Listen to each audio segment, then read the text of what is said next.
துபாயில் நிவின் பாலி உட்பட 3 பேர் 3 முறை தன்னை உடல் ரீதியாக துன்புறுத்தியதாக அவர் மீது பாலியல் புகார் அளித்த பெண் பேட்டி அளித்துள்ளார். ഈ സംഭവം നടന്നത് ദുബായ് വെച്ചായിരുന്നു.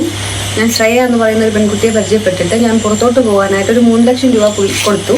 അപ്പോൾ ആ ഒരു ടൈം കഴിഞ്ഞപ്പോൾ നമ്മൾ പുള്ളിക്കാരോട് ചോദിച്ചപ്പം എന്നെ ഒരു ഫിലിം പ്രൊഡ്യൂസറെ പരിചയപ്പെടുത്തി തരാം, ഒരു സിനിമയിൽ ചാൻസ് വാങ്ങിച്ചു തരാമെന്നും പറഞ്ഞുകൊണ്ടാണ് ഞാൻ ഈ പ്രൊഡ്യൂസറെ പരിചയപ്പെട്ടത്. അപ്പോൾ അങ്ങനെ ഞാനൊരു ഫ്ലോറ ക്രീക്ക് എന്ന് പറഞ്ഞ ദുബായിലുള്ള ഒരു ഹോട്ടലിൽ പോയി ഇൻ്റർവ്യൂവിന് പോവുകയും അവിടെ എനിക്കൊരു നല്ല അനുഭവമെല്ലാം ഉണ്ടായത്. അതിനുശേഷം ഞങ്ങളൊരു ചെറിയ ഇഷ്യൂസ് ഉണ്ടായപ്പോൾ പുള്ളിയുടെ ഗുണ്ടകൾ എന്നുള്ള പേരിലാണ് നിവിൻ പോളി, ബിനു, ബഷീർ, കുട്ടൻ എന്നിവരെ പരിചയപ്പെട്ട് എന്നെ ഒരു 3 ദിവസം റൂമിൽ ലോക്ക് ചെയ്ത് ശാരീരികവും മാനസികമായ പീഡനങ്ങൾ അനുഭവിക്കേണ്ടി വന്നത്. അതിനുശേഷം എനിക്ക് ഫുഡും വെള്ളമൊന്നും തരാതെ ഇവർ മയക്കുമരുന്ന് കലക്കി വെള്ളം മാത്രമാണ് നമുക്ക് തന്നത്. അവിടെ നിന്നൊരു ശാരീരിക ബുദ്ധിമുട്ട്, ഒരു ബ്രീത്തിങ് ഡിഫിക്കൽറ്റി ഉണ്ടായതിനു ശേഷം ഹസ്ബൻഡ് അത് മനസ്സിലാക്കുകയും പുള്ളി എനിക്ക് ടിക്കറ്റ് എടുത്ത് തരികയും ചെയ്തത് കൊണ്ടാണ് പെട്ടെന്ന് ഞാൻ അവിടെ നിന്ന് രക്ഷപ്പെട്ട് പോരാനായിട്ട് എനിക്ക് പറ്റിയത്. ഞാനിതിന് കംപ്ലൈൻറ്റ് കൊടുത്തിരുന്നു.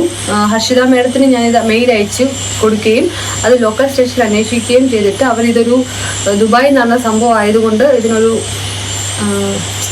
തെളിവില്ലാത്തതുകൊണ്ട് അവർക്ക് അന്വേഷിക്കാൻ പറ്റില്ല എന്നും പറഞ്ഞുകൊണ്ട് അവരതൊരു നല്ല രീതിക്കല്ല കൈകാര്യം ചെയ്തത്.